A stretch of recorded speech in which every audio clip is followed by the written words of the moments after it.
Hey there, folks. It is Mike Tramp from White Lion, and you are listening to the Thunder Underground. Welcome to episode 430 of the Thunder Underground podcast. Trent here as always. This week's going to be a fun one because, as you heard right there in that intro, Mike Tramp is back on the podcast. We're going to talk to him about his brand new album that's coming out next month, and of course, a lot of White Lion history. We're going to talk about Rocklahoma because that is coming up here in just a day or two. And if, depending on when you're listening to this, if you're listening to this when it drops, you might be listening to this later because you're a Mike Tramp fan. Sorry, Rocklahoma may have already passed you by, but Mike Tramp, I'm sure, has got more concert dates coming up. But before I get into all the talk about Rocklahoma and about Mike Tramp and this Mike Tramp interview, I need to let you know who sponsors this podcast.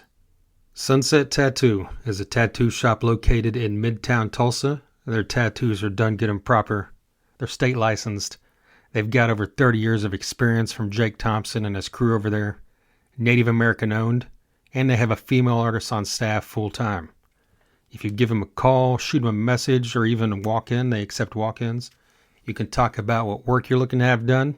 If you've got something ready to go, they can obviously do that very easily for you. And if you've got an idea that you need help being, brought to life, of course, they can help you with that as well. So hit them up on their socials, Sunset Tattoo Tulsa on both Instagram and Facebook, to see photos of all the work they've done throughout the years and that they specialize in all different styles. I've had a couple different tattoos done by Jake at Sunset Tattoo that I'm very happy with. I know a few other people that have as well that, of course, are happy. Lots of musicians in the heavy metal and hard rock world that have come through Tulsa have been tattooed by Jake. He used to own Downtown Lounge, and he's been connected into the music business and the music world well before that. The man is a plethora of stories. I'm saying that out loud because I haven't said this in quite a while. Jake Thompson should be on this podcast. This podcast has been around over 10 years. Jake Thompson has kind of been around this podcast for the majority of that time, as me and Jason used to do a lot of interviews at Downtown Tulsa, or Downtown Lounge in Downtown Tulsa. Always talked about having Jake on, but he always talks about how he will one day. So maybe that day will be soon. But until then, hit up Sunset Tattoo and tell him you heard about him right here. All right, the other two sponsors of this podcast are Rocklahoma related. One is definitely Rocklahoma related, and the other one is, very much so Rocklahoma related of what they are promoting at the current moment. So with that being said, I'm not going to go through my normal spiel. I'm just kind of integrate them into this Rocklahoma kind of preview talk I'm going to do real quick. So I'm not, getting overly repetitive, I guess would be the right word. But DEB Concerts is the longest running sponsor of this podcast. And DEB Concerts, one of the main things they've done for the last several years is book the DEB concert stage, the Roadhouse stage at Rocklahoma. This year, of course, no different.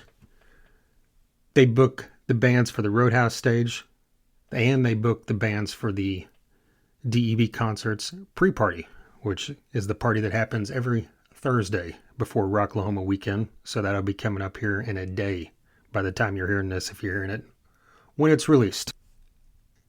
The other one being Rocklahoma Bitches.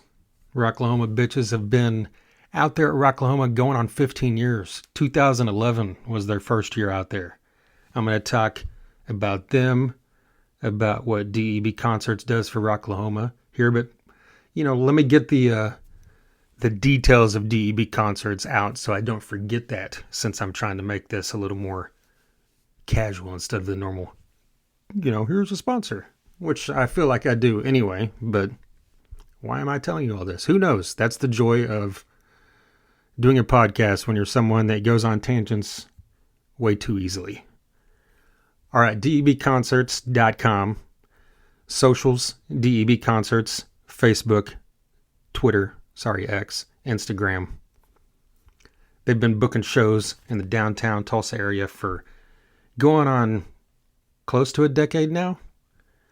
Streets Gone Wild was in 2015, and while DEB Concerts wasn't the promoter of that, that's kind of where they got their feet wet, so to speak, and kind of went from there. So maybe in the next year or so after that, I believe. So we're coming up on a decade now.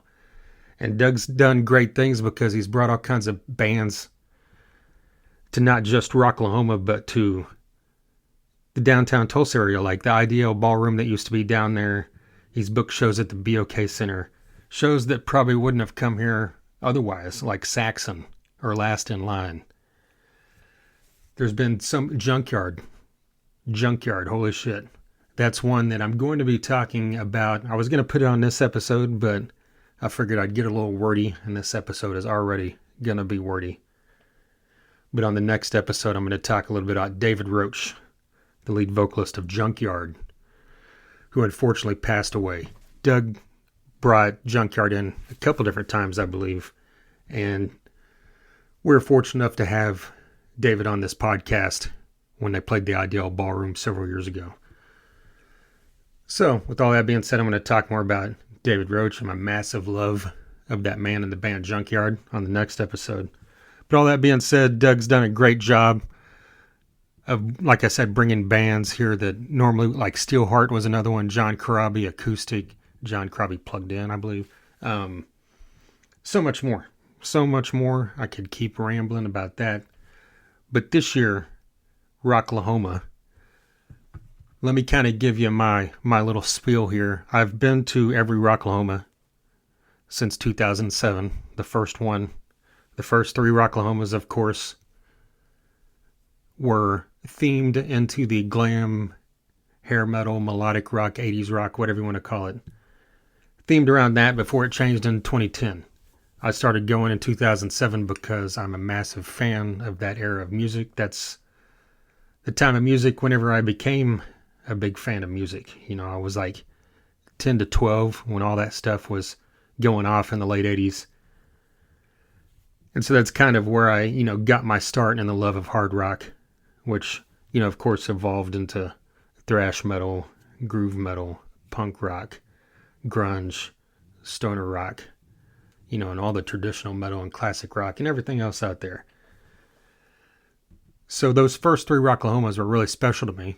There were several bands on those lineups that I had never got the chance to see live because they never came around here in the early 90s, or they broke up before, whatever, just different reasons.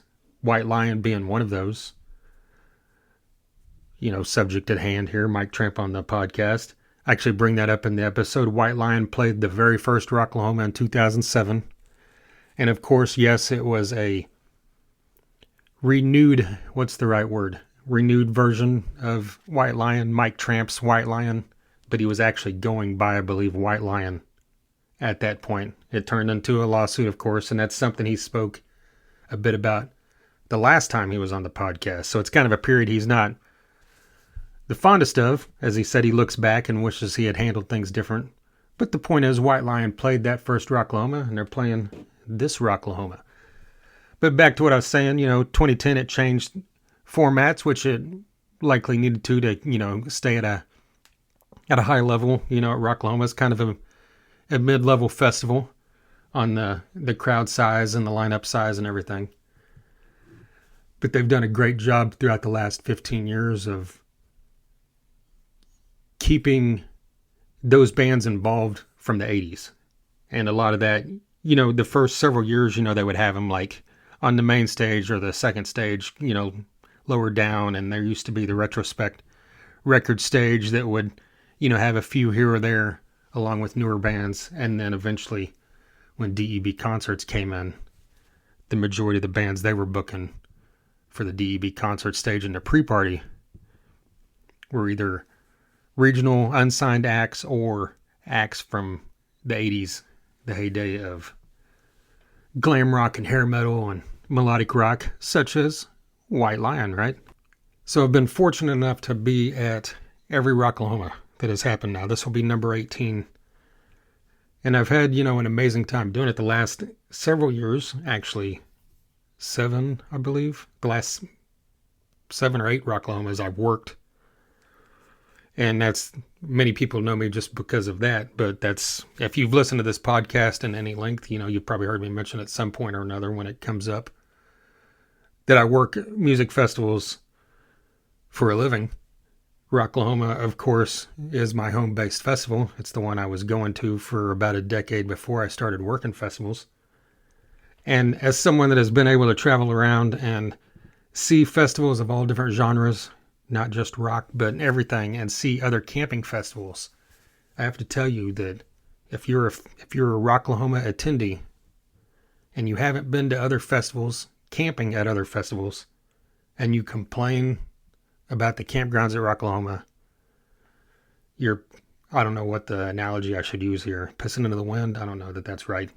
Just you're talking out your ass because you have it extremely, extremely good. A lot of these other festivals, are just like the guidelines and the restrictions on things like, how much beer you can bring into your campsite. Just stuff that shouldn't be a thing, is like these, very restrictive rules. And the campsites, most of the time at these other festivals, are very limited, very small. Rocklahoma's campsites are much larger than the average festival. And just like, the whole party atmosphere, that's one of the things I think that draws people coming back to Rocklahoma that come from long distances, because I've got friends out there that come from Canada, they come from New York, come from Florida, come from California every year. I've met people throughout the years that have come from all over the world. Those first few years, I'd met several people from Japan and Korea that had flown in.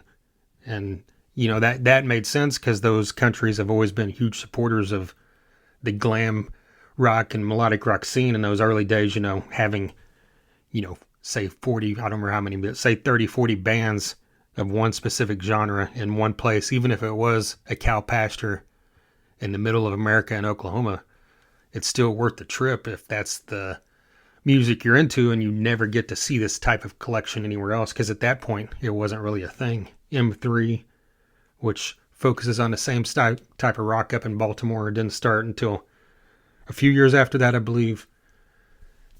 And, Rocklahoma was kind of ahead of its game too, I think, in being a little more broad in the span of rock that they, that they book and bring in for the acts. Because before Rocklahoma came along, there wasn't tons of festivals like there was now in 2007. There were several. And then, as the years went on, they expanded. But a lot of these would be more geared towards this is just a heavy metal festival. This is just a hard rock festival like Rocklahoma was when it started. Or this is just a pop, rap, country festival, whatever. And now, over the past decade, there's been a boom in festivals that are multi-genre. These ones that have everything. They'll have a hard rock band, then a country artist, then a rapper, then a EDM artist, whatever. Rocklahoma does great in the rock world when it comes to all the different genres. They've got really heavy stuff. They've got really non-heavy stuff. They've got melodic stuff. They bring in the old school stuff like White Lion and Sebastian Bach and Lita Ford, and then they, bring in the heavy hitters of today for headliners like Shinedown, and then they'll bring in, artists that, kind of step out of left field for, what you're expecting to see, like Bruce Dickinson's solo. You'll get a classic, amazing artist like Alice Cooper.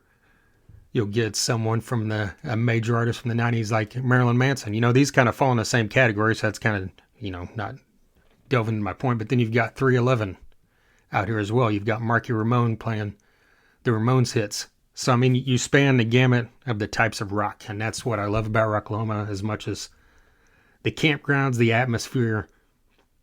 Just, for myself personally, having been there 18 years, you meet tons of people. And I've got several friends that I met year one, 2007. Friends I met in 2008 that I'm still friends with to this day. Many of these people that I've hung out with outside of Rocklahoma. And many of these people that, you come back because if you camp out there, a lot of people renew the same campsites, so you get to know the people all around you.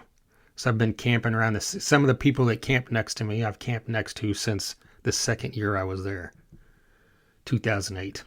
And some of the other people on the other side of me have been there like 8-10 years. So it's like, it's a very, I know it sounds corny to say family oriented environment, but that's, how you want it to be if you're out there, especially spending the night and hanging out around these people, right? But there's so much that goes on in the campgrounds, which is kind of the focus I wanted to focus on this preview, because I don't really do previews and reviews the way I used to when Jason was still here with me and before I was working festivals, before I was working Rocklahoma, because now it's like, I still talk about it, usually on the episode after Rocklahoma, but what is a review from someone that literally might have saw two acts in their entirety and 2 or 3 others, a few songs here, because that's usually, what I'll do. I usually get a chance to see maybe one band a day, and then maybe 2 or 3 others I'll step in for a couple songs. So I get the chance to see the stuff, but how accurate is a review of a festival outside of just a review of, hey, here's what Bruce Dickinson's solo set was like, or here's what Marky Ramone's set was like, or here's what Dime Store Riot was like. Which, by the way, check out Dime Store Riot. They're playing on Friday on the DEB concert stage. So back to the campgrounds. There are a few camps that have live music throughout the weekend. The Big Old Bus is one of the more famous campgrounds at Rocklahoma. It's very easy to locate. It's on kind of the main road that runs directly parallel with the venue and kind of connects the GA campgrounds and the VI campground areas. And they, besides just live music, they also have, just events. They have like the duct tape bikini contest. I know they've given away guitars and other things, and I know there's one of the campsites that's doing an or mud wrestling competition, I believe, and there's, campsites that have, kind of become institutions out there, like Camp Mardi Gras. Christy and Adam over there, it's always a great place to hang out and party. And every year, always on Friday night, after the headliner ends, they will have a big Camp Mardi Gras party. So be sure and check that out. And Adam, that is always involved with that, of course, runs the podcast and website Surviving Rocklahoma. So I would implore you, if you are a first-timer going to Rocklahoma, go to survivingrocklahoma.com, get on Facebook, follow the page, join the group. He's got live streams or podcasts every Monday night.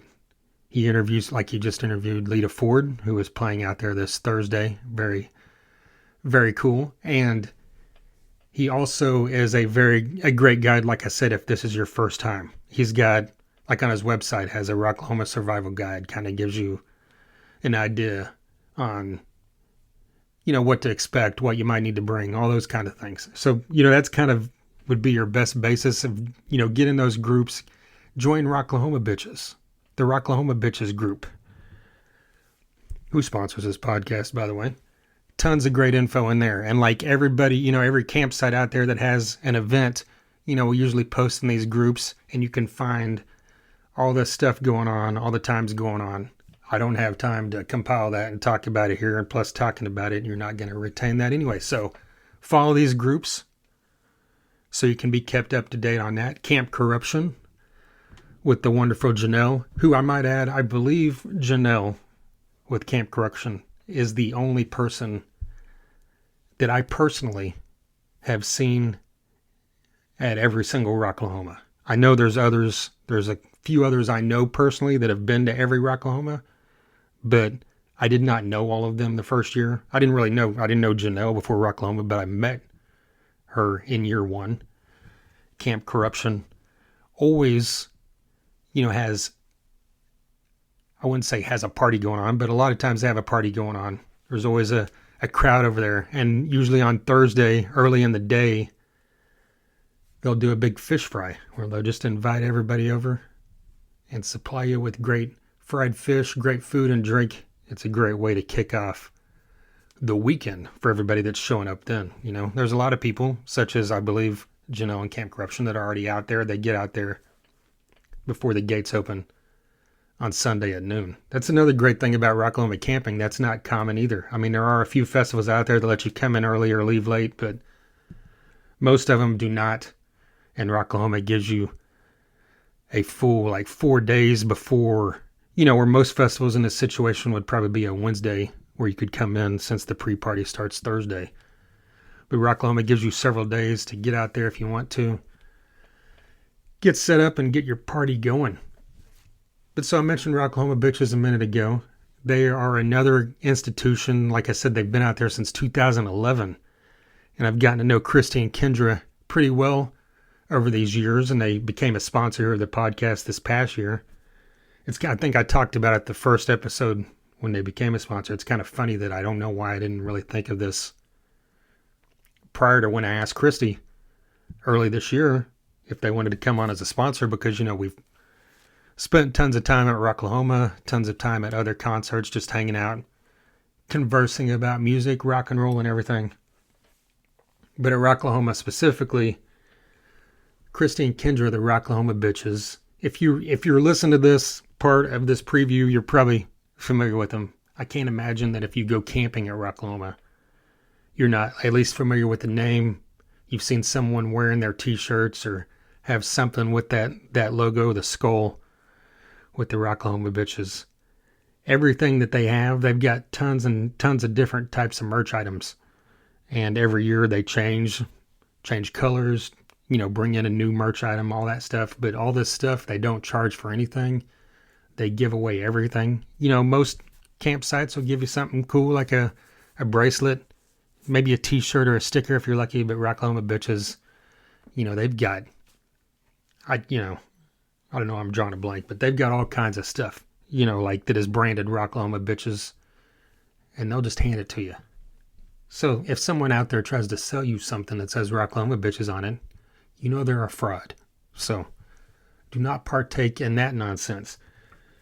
And since, I'm kind of talking about them now instead of in the sponsor part, I need to mention, these two ladies are very charitable. They sponsor the Cancer Sucks benefit every year. It happens in Tulsa at the Cain's Ballroom at the end of the year. Great benefit, of course, benefiting cancer research. Rocklahoma Bitches sponsors that. It's always a great rock show at the Cain's Ballroom. We'll talk more about that once it gets announced who's playing this year. Rocklahoma Bitches, Christy also always bids on one of the guitars that Rocklahoma auctions off. They always auction off several guitars that are autographed by the bands performing. So they'll usually, auction off one that day. So the day Shinedown is headlining, you can probably bid on a Shinedown signed guitar. Same with Five Finger Death Punch, Breaking Benjamin, Alice Cooper, whoever they get these signed by. Christy, pretty much it seems like every year wins one of these. I feel like one year she even won two. And I feel like one year she won one of the auctions, where all the money, of course, goes to charity. And then she turned around and donated the guitar to auction for charity. So what is that? That's like doubling down on charity, or, is that charity inception? But really, no, not really. But regardless, the Rocklahoma Bitches have a Facebook group. It's Rocklahoma Bitches in all capital letters with 2 or 3 exclamation points at the end. You can't miss it. Join that group. Tons of great info in there. Like I said, just like Surviving Rocklahoma, if you use those two as your resources, you'll be good to go. There's also groups, if you're listening to this and you were still on the fence or you hadn't got a ticket yet, there are Rocklahoma ticket seller groups, and I advise you to go through there if you're going to buy them off of someone you don't know. Because these groups, monitor and vet the people that get added to it. You can usually find references on someone that is selling, because as we all know, over the past couple years, if you just type the word ticket into a post, you'll get comments from all these spam bots and all these all this spam crap that's trying to sell you tickets. Like, oh, I've got 4 tickets and my family can't go now all of a sudden, and you click on them and they're in, fucking Poughkeepsie, New York or something, and they're just putting this on every single post that someone makes about an event just so they can find someone that'll be gullible enough to buy. So the point is, get in those groups if you need to buy Rocklahoma tickets. All right.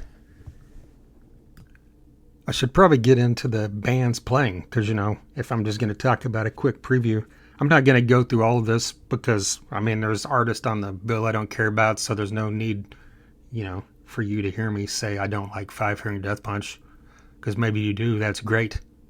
I'm sure I like a lot of stuff that you absolutely hate. So what we're going to do is I'm just going to kind of run through the pre-party and then talk a little bit about what's going on the DEB concert stage and a few other kind of notable ones to myself at least.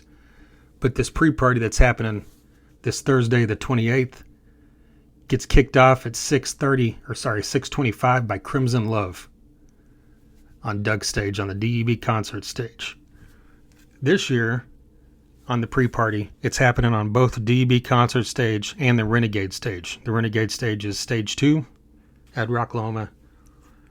So you're getting a little more action. You're getting very little kind of breaks between the action, which is cool. Non-stop music, because there's like 5-minute breaks between the sets since we're on 2 different stages.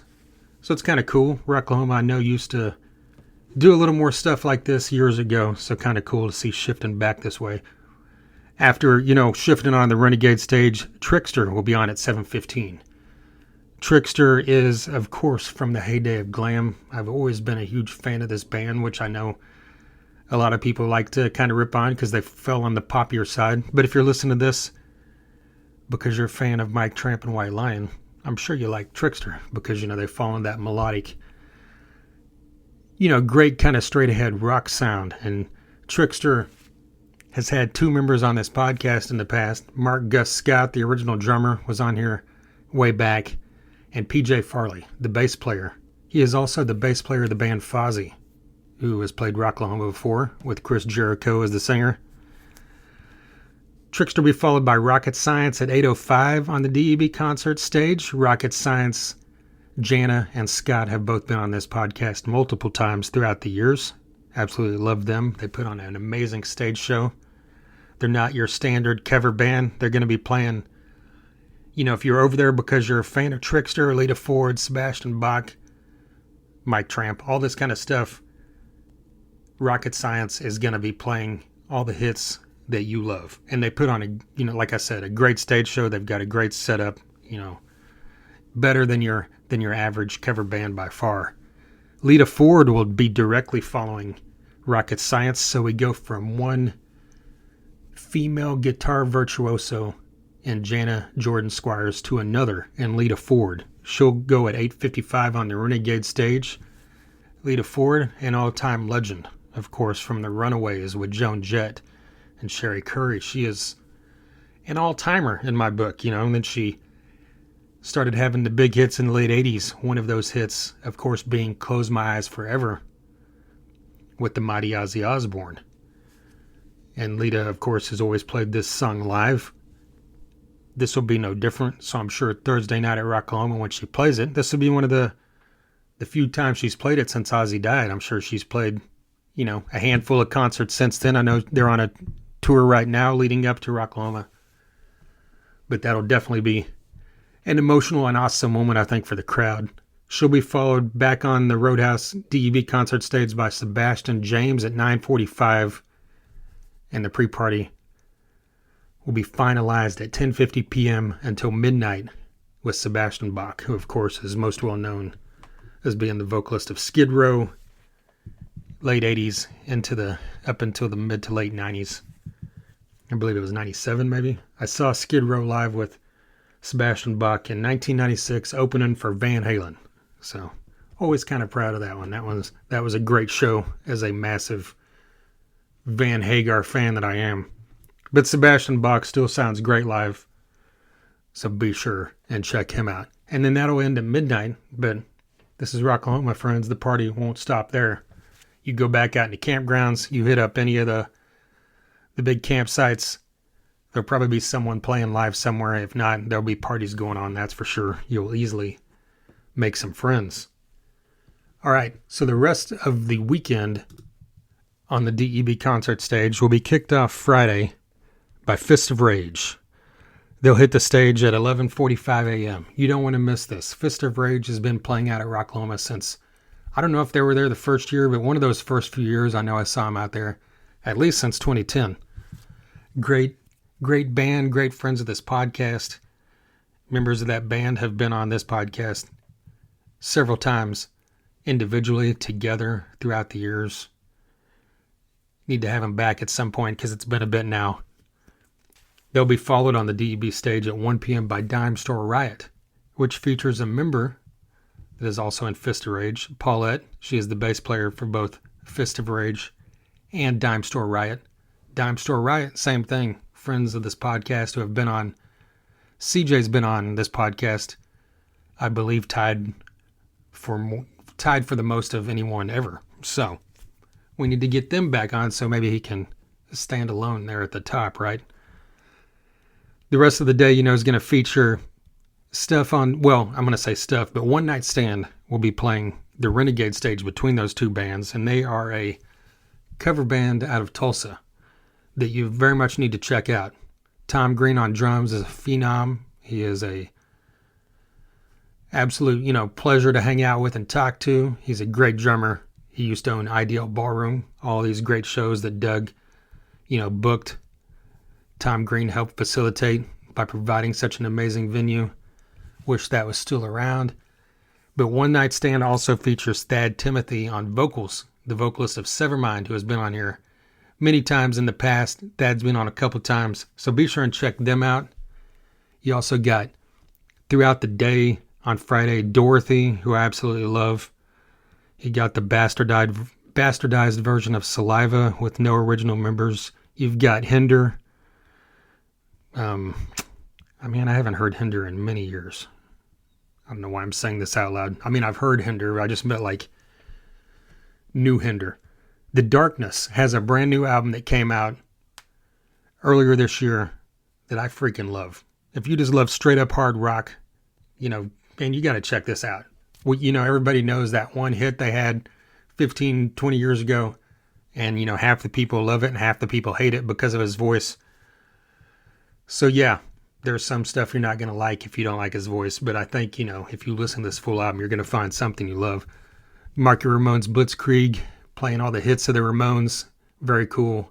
Marilyn Manson and Five Finger Death Punch on the main stage, and then the mighty Alice Cooper will be headlining the second stage that night. But back on the DEB concert stage with DEB concerts will be Orianthi, headlining that stage at 6:45 p.m. for a 45-minute set. Orianthi used to be Alice Cooper's guitarist before Nita Strauss. She's been gone for many, many years, but she came back recently in the past few months to fill in for Nita Strauss whenever she had some conflicting shows. I don't remember if that was a Demi Lovato or whoever else she's playing with. But Orianthi came back. So that's kind of intriguing to know that she's playing the same day as Alice Cooper. And let me look. She ends at 7:30. Alice Cooper starts an hour and 15 minutes after she ends on a stage that is less than 100 yards away. So I'm wondering, maybe we could get that'd be a 4-guitar attack, because Alice Cooper usually has 3 guitarists on stage, if I remember right. Yeah. Which would be pretty insane and pretty fitting for someone like Alice Cooper. So maybe we'll get lucky, folks. Saturday on the DEB concert stage will kick off at 11:30 a.m. with Angelus. And this band features Del Lytle, who was on this podcast a couple years ago, talking about this band that was resurrected from the 80s. Great dude to talk to, so be sure and check them out. Waves in April will hit the Roadhouse stage after them, and then we've got Eternal Frequency returning to Rocklahoma on the DEB concert stage at 1:50 p.m. The rest of that day will be headlined, by Van Halen on the DEB concert stage at 7:20 p.m. They'll do a 30-minute set, of course, of Van Halen. They'll do a 30-minute set of Van Halen songs because they are fans of Van Halen, obviously. Yeah. They're a Van Halen tribute, so be sure and check them out. That day also features, headlined by Breaking Benjamin on the main stage, headlined by Knock Loose on the Renegade stage.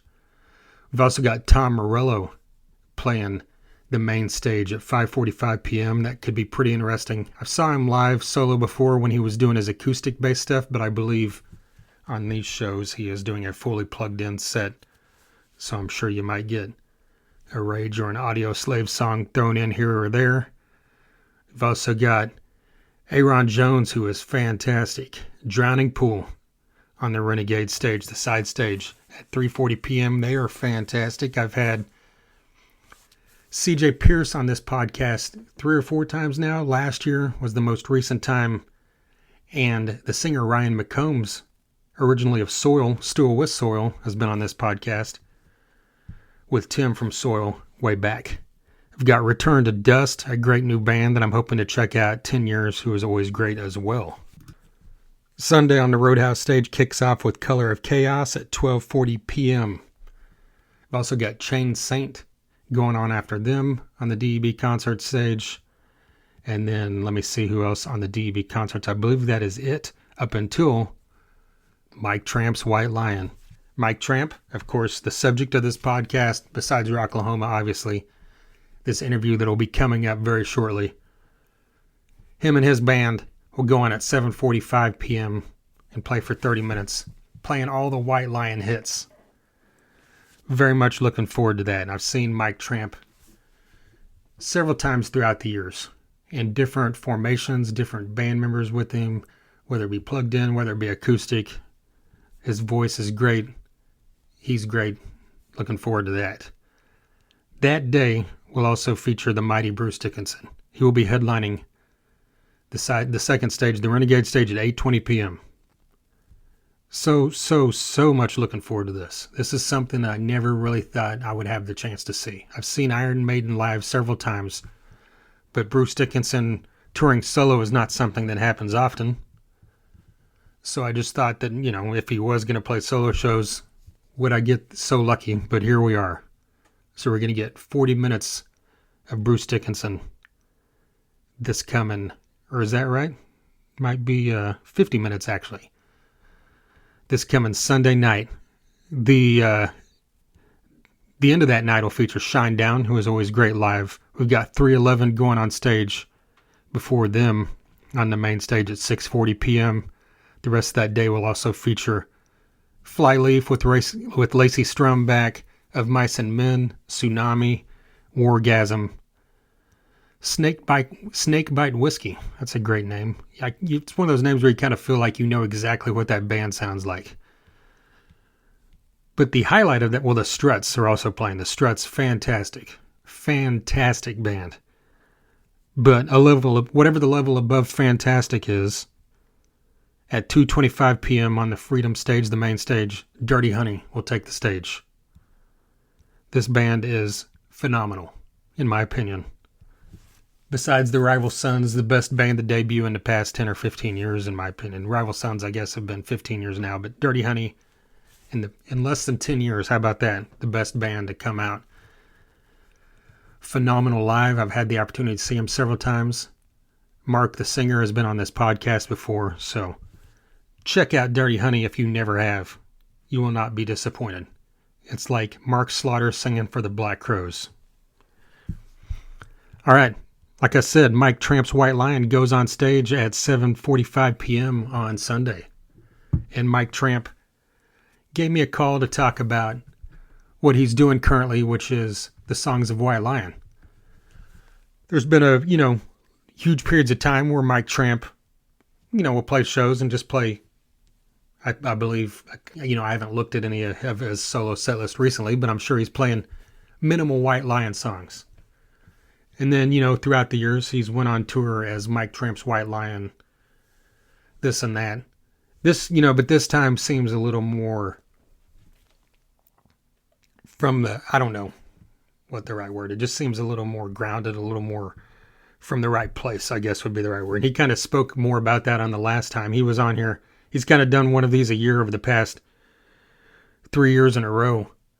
And he came on last year to talk about Songs of White Lion 2. He's got Songs of White Lion 3 coming out here this coming month, September 19th. So be on the lookout for that. He basically redid these songs, and because, you know, Mike Tramp has a very recognizable voice, very high register. And of course, as time went on, you know, he was in his 20s whenever he was doing this stuff. Now the man's in his 60s. As time goes on, your voice changes. He didn't lose his voice or anything. This isn't Vince Neil that we're talking about. The man still got a phenomenal voice. It's just changed. It's just not as high as it was before. So hearing these songs, basically you're hearing these songs in a style that the man performs them now. And, you know, some people hate whenever artists redo songs. Other people love it. You know, I've always just kind of been in the middle. I check out everything if a band I like does this. Because, you know, sometimes they're doing it for monetary reasons to get back ownership. You know, Twisted Sister did that with Stay Hungry. So they could in turn turn around and, you know, license the songs and make money, because their record label had basically early on, you know, made that impossible for them to do. And that's happened many times. You know, Taylor Swift, of course, is a very notable one that took back ownership of her music by re-recording it. And then you've got other times where, you know, artists are doing it just for the love of it, I believe, because Mike Tramp, you know, as he stated in a couple of these interviews with me and in other interviews, you know, he knows he's not going to release this album and it's going to sell hundreds of thousands of copies. He's releasing this for, you know, his fans. The people that want it are going to reach out to it, grab it, check it out. I'm sure if you're a White Lion fan, you're aware of this. If you're not, you know, now you are. Mike Tramp, like I said, was on here last year, and that was episode 401. So go back and check that out. It was almost right about exactly a year ago. I believe it was August of 2024. So here we are, a year later, 29 episodes later. Man, I don't do episodes as frequently as I used to. That's obvious, right? Back when Jason was, you know, still with me, we were always kind of on that goal of making sure there was at least one episode every week. And then, see, I'm blaming Jason, you know, inadvertently. Not really. But once Jason stepped away, you know, I was already traveling for work a lot. And then that just kept building, kept getting more and more. And then as that expanded, you know, the podcast had to take a back seat, and it's turned into, you know, as you can kind of tell, nearly 30 episodes in a year. So I'm a little over at least every other week, it seems like, on average. But with that all being said, there's lots of great ones coming, which I'll talk about later on. But Mike Tramp, episode 401. If you're a fan of White Lion and that's why you're listening, James Lomenzo was on this podcast on episode 250. That was several years ago. James Lomenzo is now the bass player for Megadeth. This is his second go-around. The first time that Dave Mustaine and Dave Ellefson had their split back in the early 2000s, James Lomenzo stepped in. At that point, he had been in Black Label Society for many years. He stepped into Megadeth, and then eventually the two Daves reconciled, and then eventually they had a falling out again a couple years ago. James Lomenzo is now back in Megadeth. In that meantime, he had been with John Fogerty for like 7 or 8 years, maybe more than that. And just, you know, getting to interview him about all that. He was also an original member of Pride and Glory with Zakk Wylde. He played on Zakk Wylde's Book of Shadows CD. He was in Slash's Snake Pit for a time being. The man's, you know, done all kinds of stuff. And of course, he was in White Lion for their heyday. For those, not on Fight to Survive, but I believe he's on Pride and Big Game and Main Attraction. And then had kind of left before the band officially broke up in 92. But all that being said, if you're a White Lion fan, be sure and check out both those previous episodes. There's been tons of great episodes throughout the year from that genre of music as well. We've been talking way too long. Let's get into this. Here is Mike Tramp.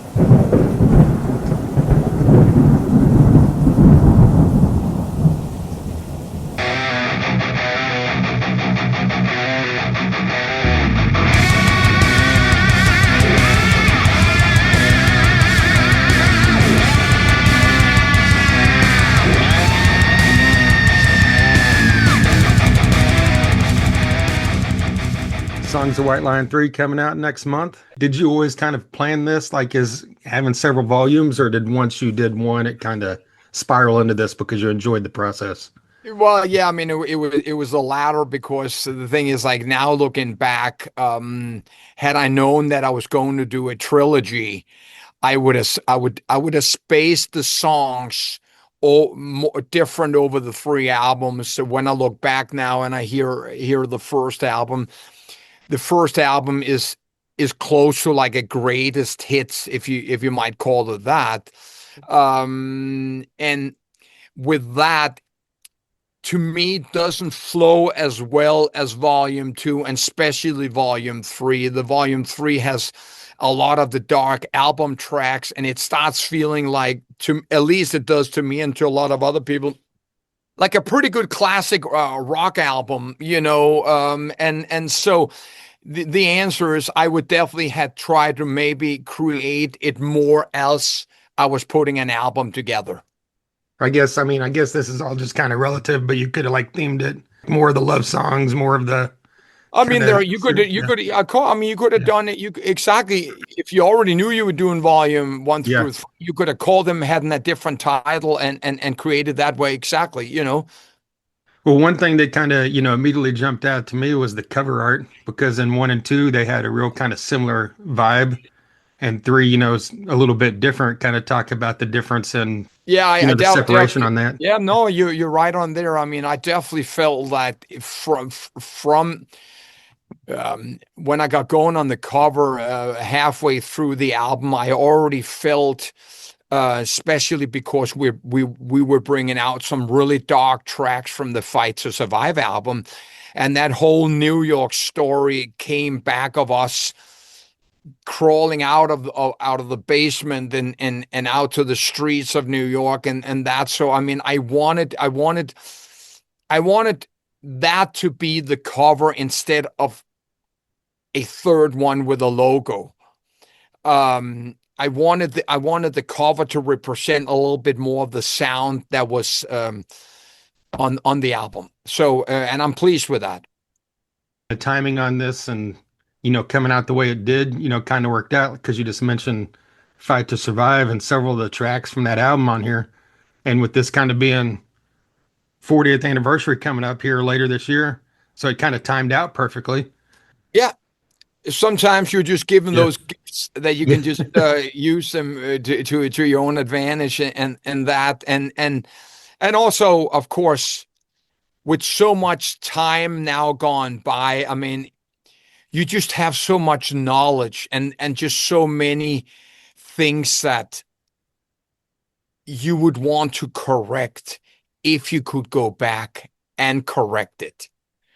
So some places in some of the songs you just do a little change, and some other places you do other changes just because now you're just doing it that way. I know there was that interview a couple years ago that Vito Bratta did where he was talking about how he wasn't happy with the entire Fight to Survive album because of the guitar parts that made it on there. I mean, did you hold the same thought process on the album as a whole, or did you hold it in higher esteem, I guess, than he Yeah, I did? mean, there's no doubt about it, because it sort of leads up to when we go in and record the Pride album in 3 years later. Um, Fight to Survive is being written at the same time while Vito and I are putting a band together, which never ever became a band. We get together in a basement in Staten Island, and we're writing these songs, and Vito and I come in, of course, with the concept. We'd already been together for a while, and we have this concept of what we want White Lion to be, and so and so. And the bass player and the drummer, I mean, I along, but we never really feel like we're building a band there. But then we go, 3/4 a year later, we're in Germany recording the Fight to Survive album. We've never played the songs live. We've never really experimented with the songs to that great depth that makes you say, I'm sure in the way I'm playing it now because I've tried a couple of other ways. When we 3 years later go in to record the Pride album, we have almost played that album live for 2 years.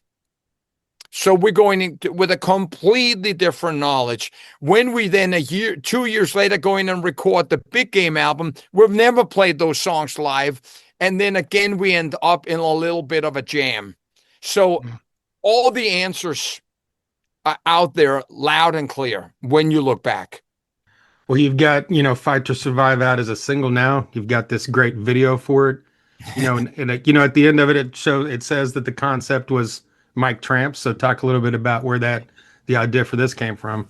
Well, yeah, I mean, definitely. I mean, I'm a nostalgia freak, Yeah. and I really have a difficult time getting letting go of what once used to be a great time, both for a band going into a studio and how we used to record, the camaraderie, all the great things, local radio stations supporting bands before syndication, all the magic of all that, record stores and things like that.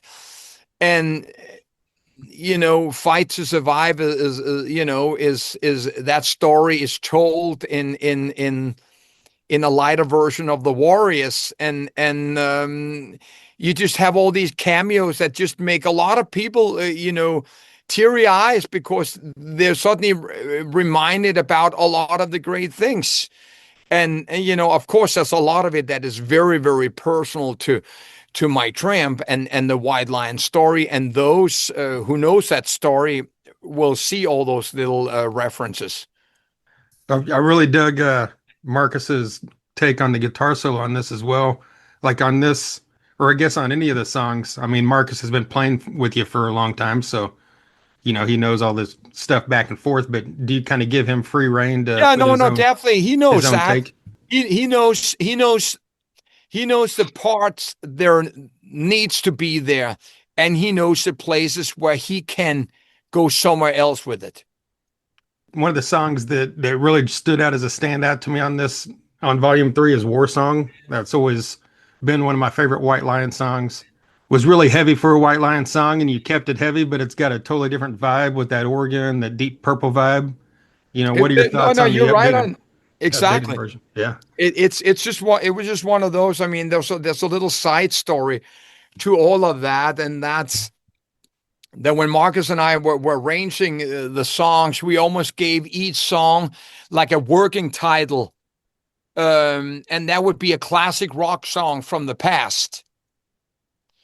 And for example, War Song, we were leaning up against Lights Out with UFO. Okay. Okay, and you will hear that when you play that next time. So Yeah. we had these songs. We had "If My Mind Was Evil." We had working title "Balls to the Walls."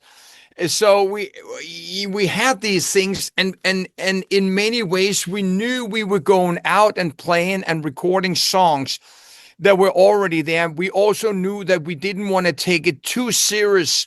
And we knew that a lot of these songs had been written as from inspiration of our heroes. And we wanted to add just a little bit of that and saying, listen, we know where we come from. We know we wouldn't be here. I mean, when you listen to the Fight to Survive track, I mean, that's a 100% Ozzy Osbourne inspired track. So, of course, it's there. Excuse me. And lyrically, it kind of just like When the Children Cry or Cry for Freedom, it's like these lyrics mean just as much now as they did, 34 Yeah. years ago when you released that song. Well, of course, that is probably one of the things that I'm, extremely proud about, that I made that decision earlier on in my career, and coming to America with a European upbringing. um I had I felt I had a wider view of the world, and compared to the feeling that I got when I came here, where a lot just seemed to sort of be okay and satisfied with the news from their hometown. But I had grown up really being exposed to news of the world. So when I looked for subjects in songs, that's where I went. and not down the pub and or the strip club. It was Yeah. not really the places where Mike Tramp got most of his lyrics. Another one of the tracks you've got here on the on volume three is Radar Love. When you guys, went in to do this updated version, did you approach it any different since it wasn't one of your Yeah, originals, or did well, that just different. I mean, we've always. I mean, first of all, we were always huge fans of this one of the greatest rock songs ever written. Um, and we were on the road in November in Europe, and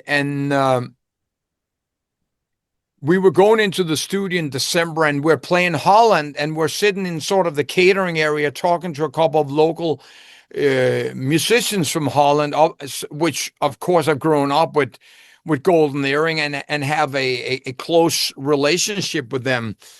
And one of the guys goes, you know that the true beat of a Radar Love is a little different than how you guys were playing it in 89. And he starts showing how the snare drum beat really is, which a lot of people wouldn't really know until you really listen deep into it. So once we got into the studio, we went back and says, listen, we're basically going to cover and copy the true Golden Earring version and not do the wide line version. We're going to do the Golden Earring version. And that's sort of in reality what we have done. We've gone back to do the Golden Earring version. very cool? A side note on that, when that was out as a single, it got played a lot here in Oklahoma, and I was like about 12 years old, so I was kind of at a perfect age to not know much. So like months and months later, I heard the Golden Earring version, and I'm like, "What the hell is this? And who's covering this White Lion song already?"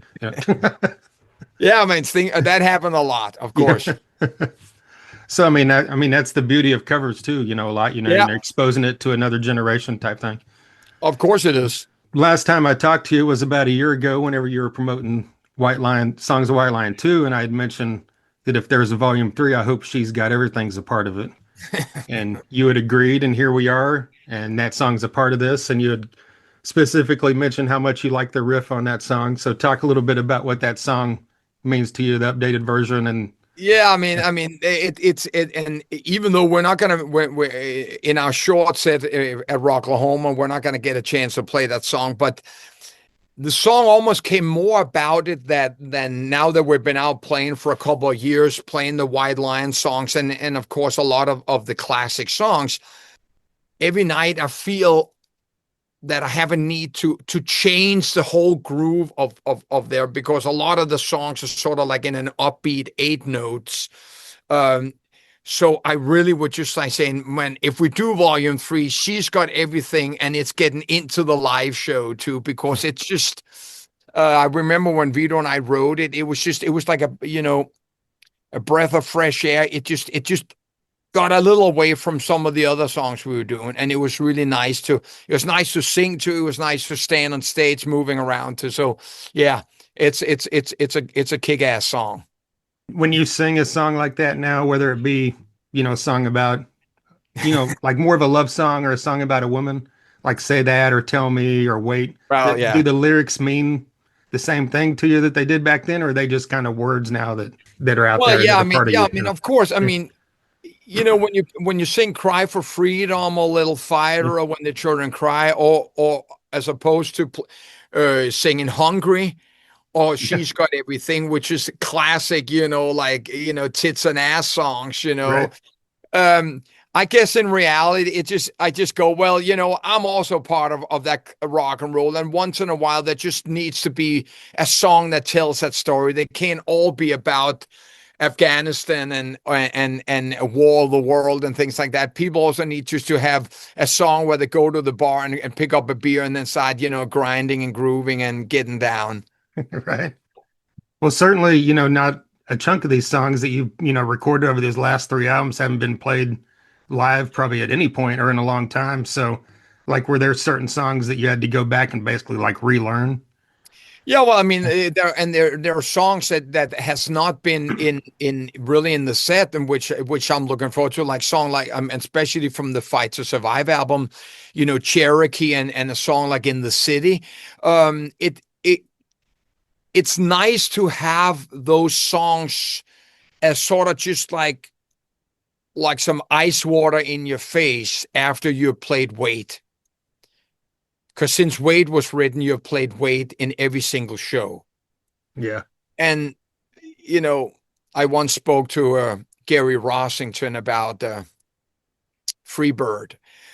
So I understand that be careful about the songs you write. You might have to play them for the rest of your life. And so it's just one of those.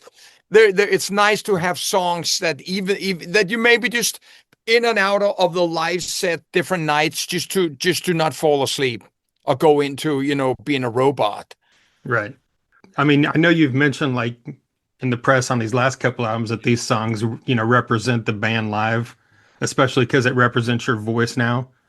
But so like with the like what someone's hearing on the music wise, this is kind of what you expect Fight to Survive is going to sound like this and not kind of like it did 40 years Yeah, ago. yeah. I Right. mean, Yeah. it definitely represents that we got this down. We got this down to an art. We know where we're sitting in the song. We know the space between the beats. It's all that kind of thing. It's probably, it's not that I've heard many people say it, but I would imagine a lot of people would say it if they could. It's sort of the thing that you wish you had every time you went in to record an album, that knowledge and that comfort with a song where you really know the song. Because a lot of the White Lion songs, when we recorded them the first time, I mean, I'm standing there in the studio, I'm reading the lyrics that I've written because I haven't really completely gotten familiar with them yet. And standing there singing a lyric that you're reading will restrict you. You're never going to be as free as you are live. And now have played all these songs live so many times. I have that freedom. I have that freedom. I remember it's a completely different story, but in my solo band where, with all my solo albums, I wanted to play Born to Run as a bonus, as a bonus track in the live show. And I knew that I couldn't really learn that song before the lyrics had become second nature to me. So I could really feel free in things like that because there are so many words, and the way Springsteen had written those words are not always on the beat. They're just the way he feels them and things like that. And you don't just go in there, learn that just like that, because that the songwriter owns that. So for me to come in there and feel that freedom that he has, it took me a long time. Now I have that with my own songs. So I can go in live and also now in the studio and just close my eyes and just in and out of the beat, but always being on the beat. There's a couple of singers that have that. Hendrix had it.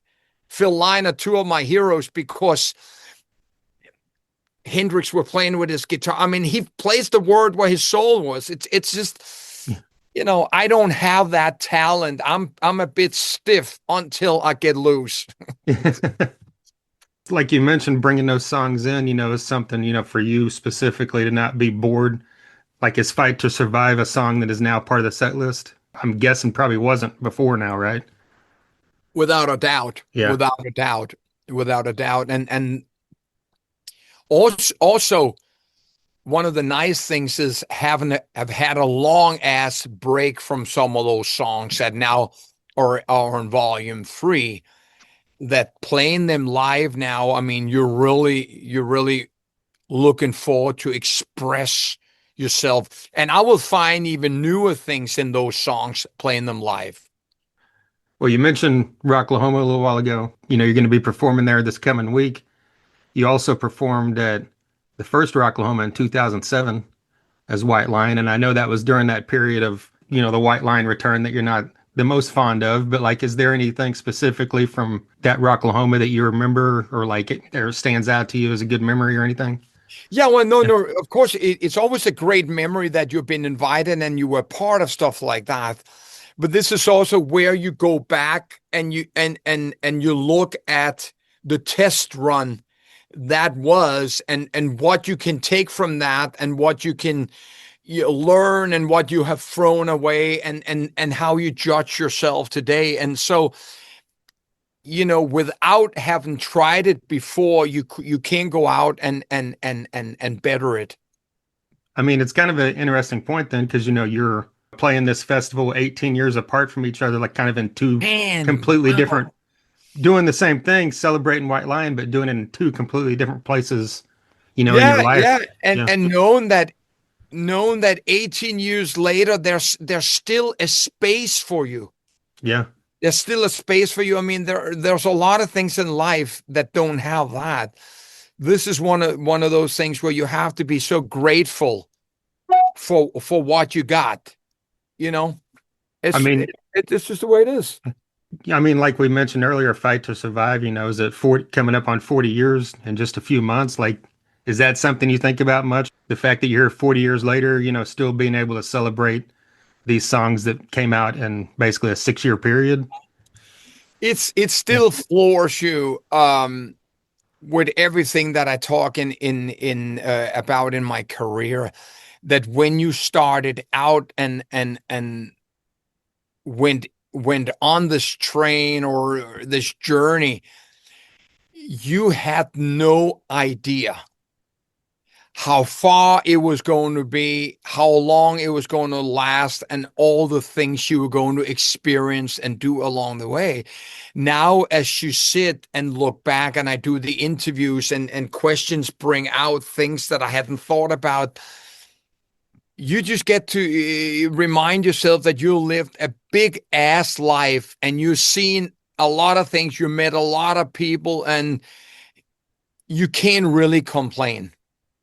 Yeah, I guess I've got to ask the obligatory Ozzy question, since you toured with, opened up for Ozzy in the late 80s and the No Rest for Wicked tour. Do you have any specific, kind of standout memories of your time, Well, yeah, I with mean, Ozzy? I have a lot of standout memories, but one of the greatest memories was that I got really close to Ozzy, and not every single day, but let's say maybe every third day, him and I would be sitting on either my bus or his bus, and we would be talking, and drinking tea, and just sort of like caught up in a moment that had nothing to do with what would happen a few hours later on stage.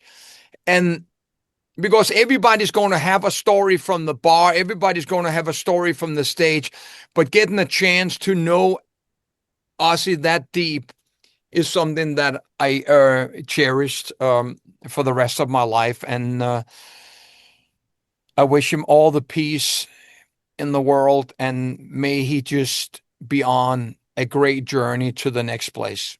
He sure did so much for us, and without us, in reality, maybe we wouldn't have been here. Yeah.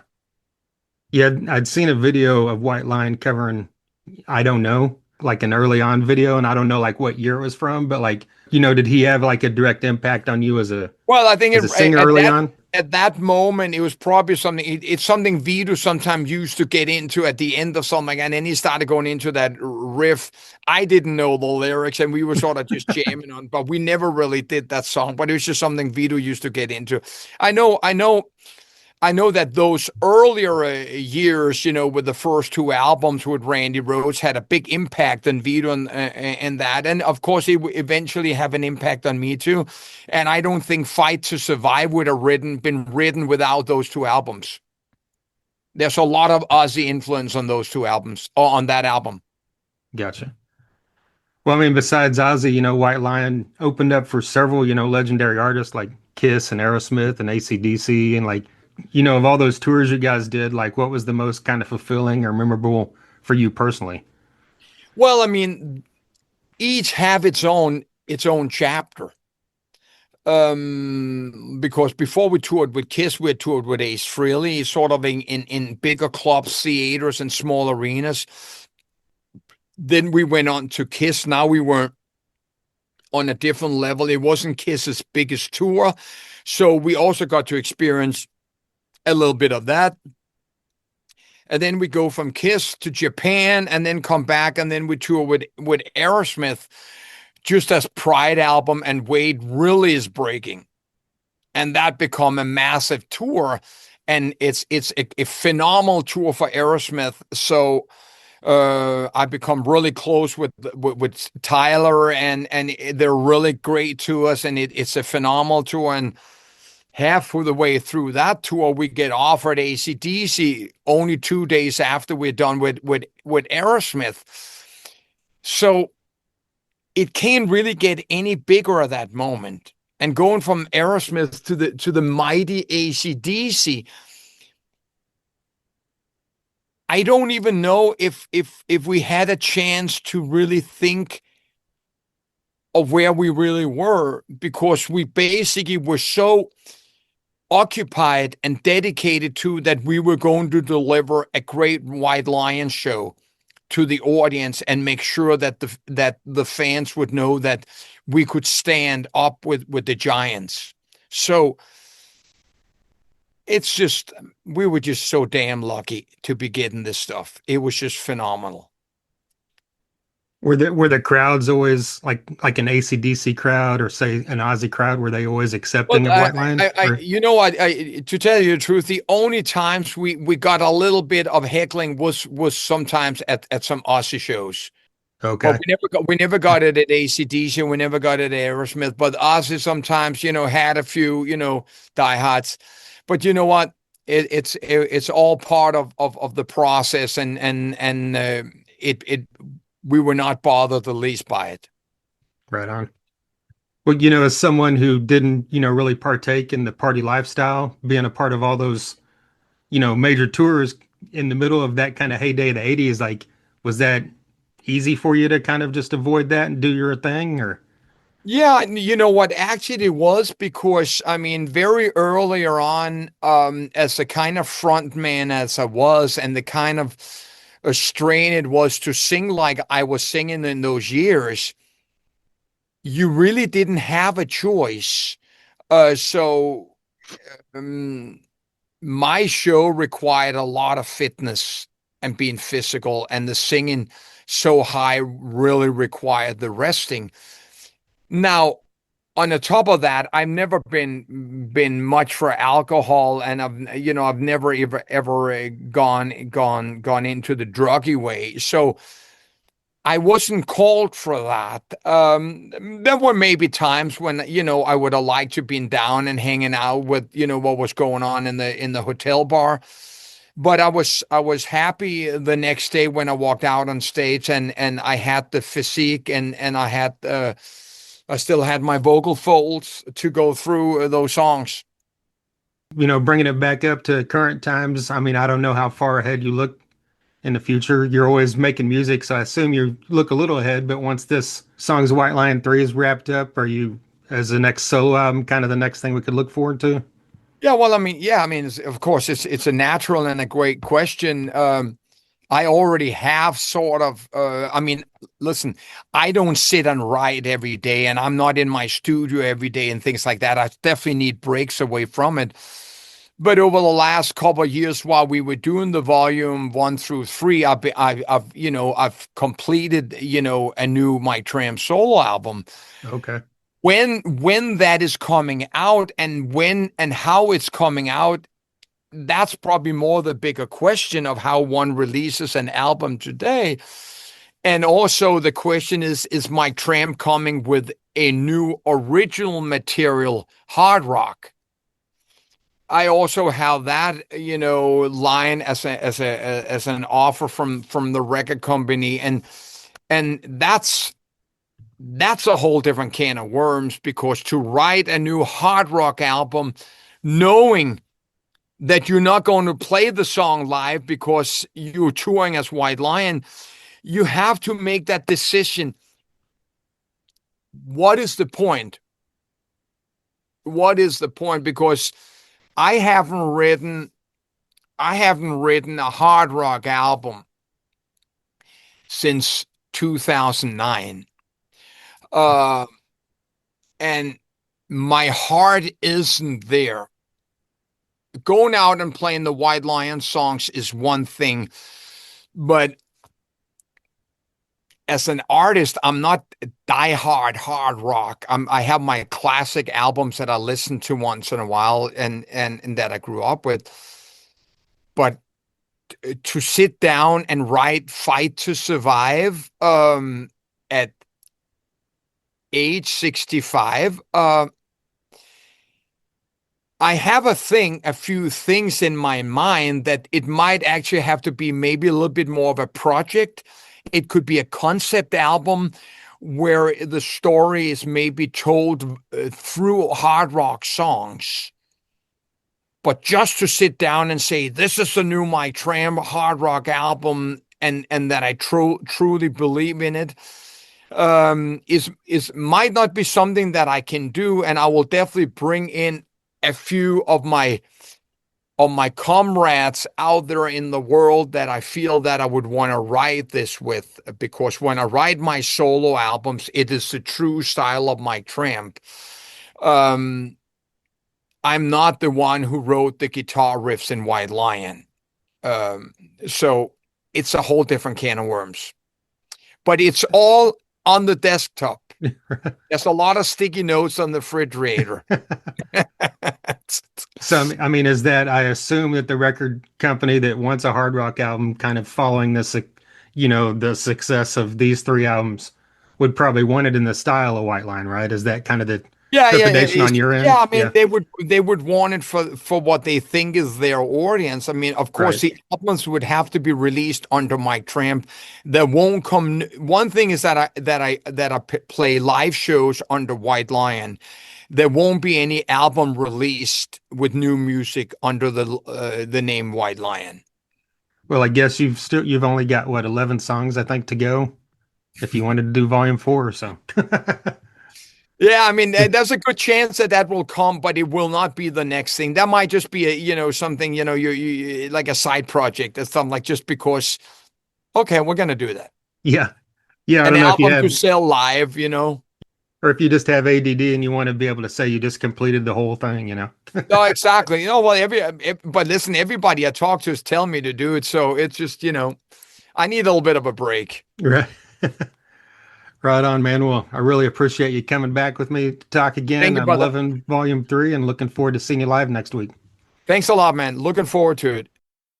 There you go, Mike Tramp. A huge thank you to John Freeman of Freeman Promotions for his never-ending support of this podcast.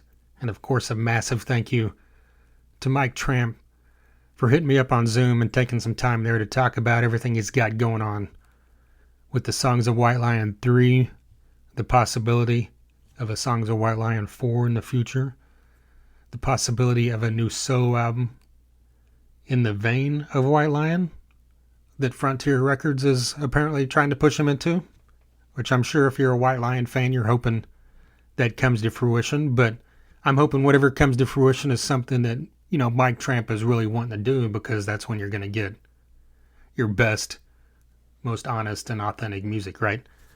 But definitely check out Songs of White Lion 3 that comes out here in just about 3 weeks. If you have not heard 1 or 2, be sure and check those out. If you haven't heard Mike Tramp's great solo music or Freak of Nature throughout all these years, be sure and check that out as well. All right, if this is your first time listening, man, you've got 429 previous episodes you can check out. Like I mentioned earlier, episode 401 was also Mike Tramp. Gotten a little more in-depth on some stuff than we did on this one. And previous to that, episode 250 featured James Lomenzo, the bass player of White Lion. And of course, the current bass player of Megadeth, former bass player of Black Label Society, Pride and Glory, John Fogerty, and much more. Throughout these years, if you're a fan of Mike Tramp, my guess is you're a fan of other music of that era. And man, this podcast has kind of thrived on that throughout the years. One of my favorite bands of all time is Tesla. Frank Hannon has been on here 4 times. Brian Wheat has been on here once. Dee Snider of Twisted Sister was on here in the past, as well as Jeff Tate, the original vocalist of Queensryche. We also had on Mark Slaughter Tracy Guns and Phil Lewis of LA Guns. All the members of Junkyard, including David Roach, rest in peace. Gene Simmons of Kiss, Bruce Kulick, formerly of Kiss, Dizzy Reed of Guns N' Roses, who you never know, may be back again for a second time sometime soon. We've also had on Glenn Hughes of Deep Purple, Black Country Communion, The Dead Daisies, and many other great things. John Corabi, who you may know from Motley Crue and The Dead Daisies, and many other things. Several members of Whitesnake, including the mighty Adrian Vandenberg, have been on here in the past, as well as members of Warrant, Trickster, Firehouse, Kix. Man, who am I forgetting? There's so many from that era. I know I'm forgetting some big ones. Phil X of Bon Jovi was just on here earlier this year. But branching into other areas, Ricky Medlock of Leonard Skinner, Damon Johnson of Skinner, Alice Cooper, Brother Kane, Thin Lizzy, members of Living Color, Clutch, Seven Dust, Skillet, Saliva, Three Doors Down, Shinedown, and Breaking Benjamin, both artists performing at Rocklahoma this year, have both had members on this podcast. Typo Negative, Prong, White Zombie, Corrosion Conformity, Helmet, Nonpoint. Elias Soriano was on here many years ago, and who knows, maybe someone else from that band will be on here very soon. Drowning Pool, Soil, Avatar. The list is great. The list is long. The list is 429 episodes long, like I said before. So dive through that. Europe is another band who's had members on here in the past, so check that out.